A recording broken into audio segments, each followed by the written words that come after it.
So I've got a few points I'd like to make about Joe the plumber.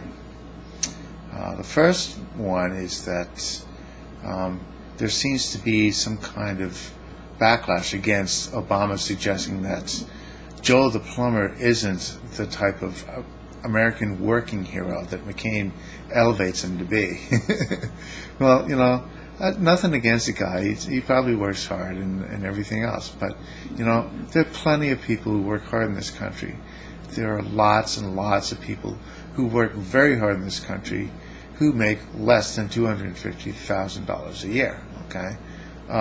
His status is by no means privileged, and we should not be gearing our economy solely for his benefit. Okay? There's a lot more to consider. All right? So you may call it mocking, but it was not Barack Obama tried to deal with him as an individual. It was McCain and the Republicans who tried to elevate him as a symbol of an American working hero. Okay? And he shouldn't do that, all right? It's like the welfare queen. It's replacing a story when what we actually need is a case. He can't make the case, so he's trying to present a story. And this is his story, Joe the plumber, okay? We have to make things better for Joe, all right? We're only working for Joe's benefit now. I'm sorry, it doesn't work that way.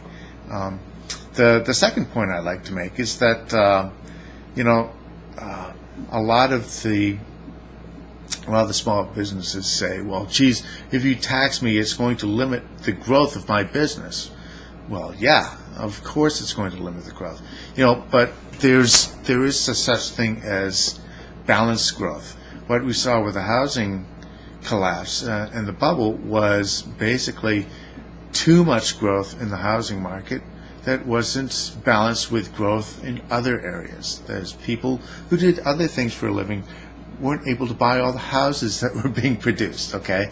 So Joe the plumber finds himself in a double bind here. If he invests too much in his plumbing business, if collectively all the Joe plumbers invest too much in their plumbing business and the market crashes, all that money is as good as being put into an incinerator, okay?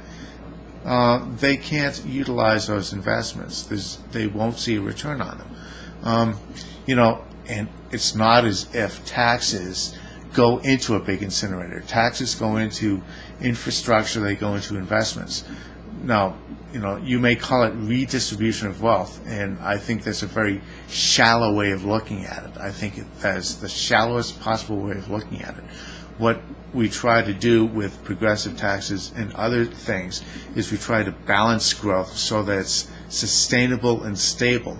When we've got balanced growth in the economy, everyone benefits, okay, even the very wealthy. If we unbalance it to give all the advantages to the wealthy, then it's unbalanced growth, and eventually everyone suffers, like we've seen with this crash, okay?